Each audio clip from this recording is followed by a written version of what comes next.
As educational thinking started to shift from the industrial model into the digital age, questions emerged about the suitability of classroom and school environments to support this shift.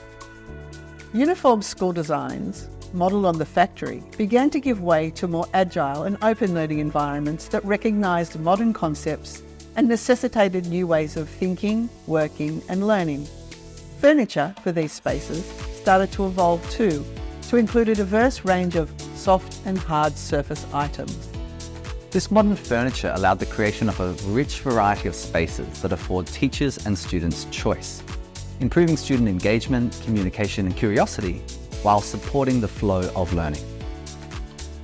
Modern teaching for modern learning describes where we find ourselves today, where ideas and methods that are used to serve our time. However, we all know what was once modern can quickly become out of date. So it's our collective responsibility to keep our eyes on the horizon, to learn and adapt, to understand the changing world, the possibilities that emerge, and employ our wisdom and discernment to make progress together.